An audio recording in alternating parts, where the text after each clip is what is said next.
3 teenagers, 1 innocent girl. A ritual that would shock a California town forever. In the summer of 1995, the small coastal community of Arroyo Grande, California, was about to face an unimaginable horror. What happened to 15-year-old Elise Marie Paler would not only devastate her family, but expose the dark underbelly of teenage obsession with occult practices and extreme music. This is the story of how 3 young men, influenced by satanic beliefs and death metal music, committed one of the most shocking crimes in San Luis Obispo County history. This is a case that raises difficult questions about influence, responsibility, and the vulnerability of youth to dangerous ideologies. Before we continue, please be aware this case involves sensitive content, including violence and disturbing themes. Viewer discretion is advised. Elise Marie Paler was born on April 24, 1980, in Arroyo Grande, California, to parents David and Liz Ann Paler. She was the eldest of 4 children in what was described as a close-knit, loving family. Arroyo Grande, located about 195 miles northwest of Los Angeles, was experiencing rapid growth during the 1980s and 90s. The expansion of a local industry, including a wastewater treatment plant, had brought new opportunities to the area. David Paler worked as a general contractor, providing a stable income for his growing family. Those who knew Elise remember her as a beautiful young woman with striking blonde hair and blue eyes. But her beauty was far from her most important quality. Family and friends describe her as a devout Christian with many artistic talents. She loved God, cherished her family, and had a genuine care for others. Elise attended Arroyo Grande High School, a public institution known for its comprehensive curriculum in English, fine arts, and foreign languages. The school has produced notable alumni, including actors Zac Efron and Harry Shum Jr. It was here, in what should have been a safe educational environment, that Elise would encounter the 3 young men who would ultimately take her life.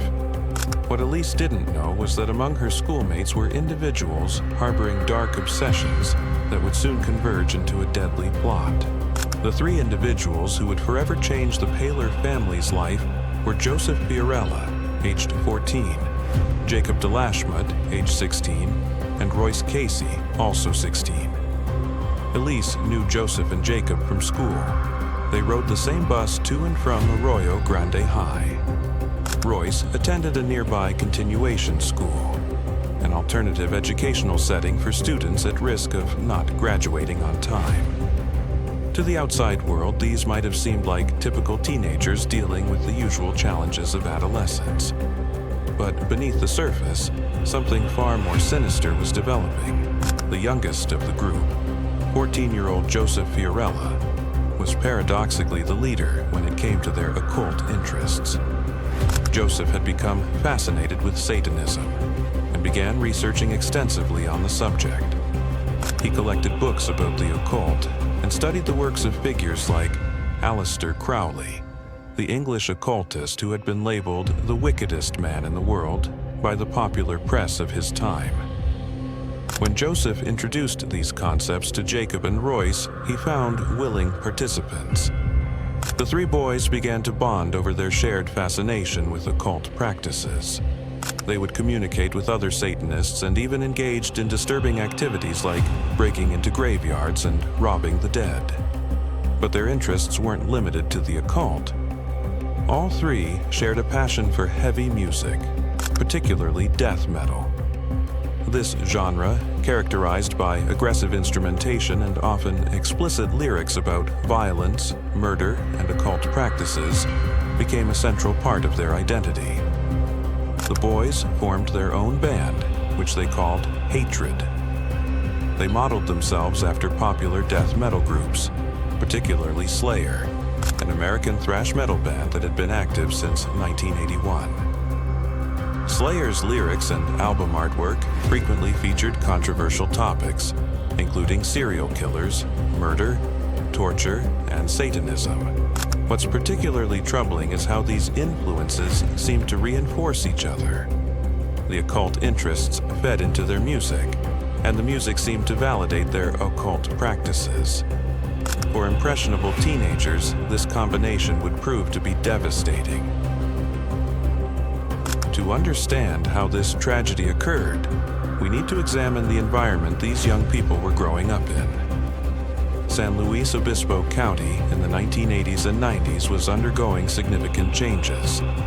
While the area was experiencing economic growth and development, it was also seeing concerning increases in crime rates. Arroyo Grande, in particular, was dealing with the proliferation of illegal drug use. What started with marijuana had escalated to harder substances like crack cocaine and crystal methamphetamine gaining popularity at alarming rates. By the 1990s, violent crimes such as shootings and stabbings were occurring at rates higher than the national average. The area had become a hotbed for gang activity. In one year during the mid-90s, this town of just over 14,000 residents recorded 100 violent crimes. The most vulnerable to this environment were impressionable teenagers like Joseph, Jacob, and Royce. But while many young people in challenging environments find ways to cope or seek help, these three were drawn to something far darker.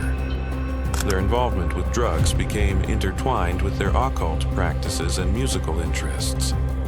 They would spend time getting high while listening repeatedly to death metal music, particularly Slayer, and discussing their satanic beliefs. According to later testimony, specific Slayer songs had a profound impact on their thinking. Songs like Dead Skin Mask, about a murderer and body snatcher who collected bones and skin from corpses, and Postmortem, which explores themes of death and transcendence, became part of their regular rotation. The lyrics of Dead Skin Mask include disturbing lines like, "Graze the skin with my fingertips," "The brush of dead cold flesh," and "Dance with the dead in my dreams. Listen to their hollowed screams." It's important to note that millions of people listen to heavy music without committing violent acts. However, for these particular individuals, at this particular time, the combination of factors was creating a dangerous mindset that would soon target an innocent girl. What makes this case even more tragic is that it wasn't the result of a single moment of poor judgment. The plot to harm Elise had been developing for months, with an initial attempt occurring well before the fatal attack in July 1995. The first attempt involved Joseph and Jacob, along with another teenager, not Royce. They convinced Elise to take a walk with them to a location with a steep ravine in the Nipomo Mesa, about 9 miles from her Arroyo Grande home. Nipomo, meaning foot of the hill, in the local Native American language, would become a significant location in this case. Once they reached the ravine, one of the boys pretended to slip down and convinced Elise to come down as well, ostensibly to help. When she was in the vulnerable position below, Joseph threw a knife to the other teenager who was with Elise. Despite encouragement from Joseph and Jacob to attack, the third teenager froze. He held the knife but couldn't bring himself to harm Elise. This moment represents a crucial turning point that unfortunately didn't prevent the ultimate tragedy. Here was a young person who, despite being influenced by the same individuals, retained enough moral clarity to refuse to participate in violence. Elise, believing the boys were simply playing a prank, never reported the incident to authorities or even to her parents. She continued to associate with Joseph and Jacob, unaware of how close she had come to serious harm and not realizing that they would try again. This first attempt reveals the premeditated nature of what would eventually happen to Elise. It wasn't a crime of passion or a moment of poor judgment. It was a calculated plan that took months to finally execute. The second and fatal attempt was planned by all three individuals, Joseph, Jacob, and Royce, for more than a month leading up to July 22, 1995. During this planning period, they would discuss their intentions while using drugs, listening repeatedly to Slayer music, and jamming together as a band. Jacob later described how the idea developed. It was harmless at first. We used to smoke weed, play guitar, kick it. I was just into heavy metal music. Then Joseph asked him a question that would change everything. If he'd be down for sacrificing a virgin. I didn't take it seriously. I said whatever. But what started as casual conversation became an obsession. The three convinced themselves that by making what they called a perfect sacrifice to Satan, they would gain supernatural abilities that would improve their musical talents and potentially launch their band to professional success.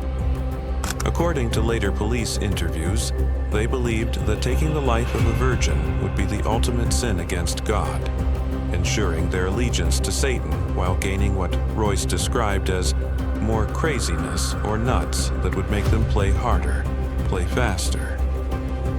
Their choice of Elise as a victim was deliberate and calculated. As Royce later told investigators, she had blonde hair and blue eyes, and because she was a virgin, she would be a perfect sacrifice for the devil. One Slayer song in particular seemed to provide a blueprint for their planned actions. Altar of Sacrifice contained lyrics that closely mirrored what they intended to do. Waiting the hour destined to die, here on the table of hell, high priest awaiting, dagger in hand, spilling the pure virgin blood.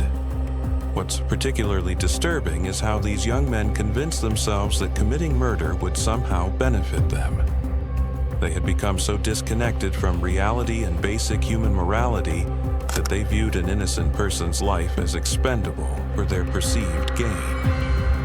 The plan they developed was methodical and showed clear intent. They would lure Elise to a secluded location under the pretense of socializing, then carry out their attack. On the evening of July 22, 1995, what should have been a typical Saturday night for the Paler family became the beginning of their worst nightmare. Elise was at home watching television with her family when she received a call from Jacob, Joseph, and Royce. They told her they had marijuana and invited her to join them. Like many teenagers, Elise made the decision to sneak out, telling her parents she was going to bed while actually leaving to meet her friends. The group went to a eucalyptus grove on the Nipomo Mesa. While Elise relaxed and enjoyed what she thought was a casual evening with friends, the three young men were preparing to execute their plan. What happened next was a brutal attack that resulted in Elise's death. The details are disturbing and difficult to discuss, but it's important to understand the severity of what occurred. According to court records and confessions, Jacob used his belt to strangle Elise while Royce held her down. Joseph then used a hunting knife to stab her repeatedly. All three participated in the attack as Elise fought back and pleaded for her life, calling out to God and for her mother. The medical examiner later determined that Elise suffered at least 12 stab wounds, though none individually were fatal. She died from excessive blood loss. What makes this case even more disturbing is that the violence didn't end with Elise's death. The perpetrators committed additional acts of violence against her body that I won't detail here, but which demonstrate the complete moral breakdown of these individuals. After leaving Elise's body in the eucalyptus grove, they would return multiple times over the following months, with at least one of them bragging about these visits to friends. The savagery of this crime shocked experienced law enforcement officers and the community. It represented not just the loss of a young life, but a complete abandonment of human decency by three individuals who should have been Elise's peers and protectors. When Elise failed to return home that night, her family immediately knew something was wrong.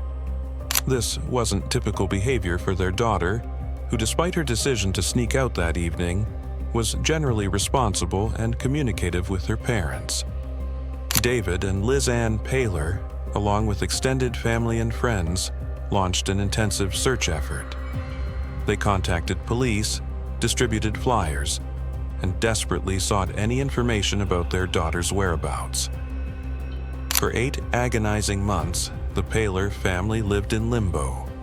Elise's name was added to Arroyo Grande's growing list of missing persons cases, but there were no leads, no witnesses, and no evidence of what had happened to her. Then, in March of 1996, something remarkable happened that would break the case wide open. The breakthrough came from an unexpected source, one of the perpetrators himself. Royce Casey, one of the 3 individuals who had participated in Elise's murder, experienced what can only be described as a crisis of conscience. In what investigators later called a miraculous change of heart, Royce converted to Christianity. His newfound religious beliefs created an unbearable psychological burden. The weight of his guilt, combined with his new understanding of the moral implications of his actions, compelled him to confess to his preacher about his participation in Elise's death. But Royce's decision to come forward wasn't motivated solely by guilt. He was also afraid for his own safety. Joseph and Jacob had begun discussing plans for additional murders, telling Royce that Elise wouldn't be the only one, there would be others. Since Royce had distanced himself from his former friends after his religious conversion, he feared he might become their next target. He was particularly troubled by a line from a Slayer song that goes, "If you're not with us, you may no longer exist." In March 1996, Royce made the decision that would finally bring justice for Elise. He contacted authorities and agreed to lead them to the location where they had left her body. Investigators followed Royce to the eucalyptus grove on the Nipomo Mesa, where they discovered Elise's badly decomposed remains. After 8 months of uncertainty, the Paler family finally had answers, though not the answers they had hoped for. Once Elise's body was discovered, the investigation moved quickly. Royce's confession provided investigators with detailed information about the crime, the other perpetrators, and their motivations.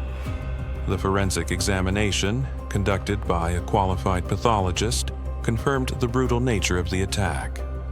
The evidence supported Royce's account of what had occurred that July evening. Jacob DeLashmutt and Joseph Fiorella were arrested shortly after the discovery of Elise's body. During questioning, both admitted to their involvement in the crime and confirmed their fascination with Satanism and the occult. All 3 perpetrators acknowledged that their actions had been heavily influenced by the music of Slayer, particularly songs like Altar of Sacrifice, Dead Skin Mask, and Postmortem. They described how these songs had provided both inspiration and instruction for their crime. The investigation also revealed disturbing details about the perpetrators' ongoing obsession with their crime. Joseph's own mother told investigators that her son had admitted to her that he and his friends had committed additional acts of violence against Elise's body after her death. Friends of the perpetrators testified that at least one of them had bragged about returning to the crime scene multiple times over the months following the murder. What emerged from the investigation was a picture of 3 young men who had become completely disconnected from normal human morality. Their obsession with Satanism, combined with their interpretation of extreme music lyrics, had created a mindset where murder seemed not only acceptable but desirable. The case raised difficult questions about the influence of music and media on vulnerable individuals. While millions of people listen to heavy metal music without committing violent acts, these particular individuals, at this particular time in their lives, had used these influences to justify unspeakable actions. All 3 perpetrators, Joseph Fiorella, Jacob DeLashmutt, and Royce Casey, ultimately pleaded no contest to the murder of Elise Paler. They were each sentenced to serve 25 years to life in prison. The Paler family, devastated by the loss of their daughter, sought to hold others accountable for what they saw as influences that had contributed to her death. In 1996, they filed a lawsuit against the band Slayer, claiming that songs like Postmortem and Dead Skin Mask had provided detailed instructions for the crimes committed against Elise. However, in 2001, Judge Jeffrey Burke dismissed the case, ruling that while Slayer's lyrics were repulsive and profane, they did not direct or instruct listeners to commit the acts that resulted in the vicious torture murder of Elise Paler. A second lawsuit, arguing that the band had knowingly distributed harmful material to minors, was also dismissed. The judge ruled that the music wasn't harmful to children as alleged and was protected by the First Amendment. Years later, Jacob would recant some of his earlier statements about the influence of Slayer's music, instead placing primary blame on Joseph Fiorella. He stated, "Slayer's music was destructive, but it wasn't why Elise was murdered. She was murdered because Joe Fiorella was obsessed with her and obsessed with killing her." Today, all three perpetrators remain incarcerated in separate California prison facilities. Royce Casey, who was instrumental in solving the case, was denied parole at his first hearing in 2016.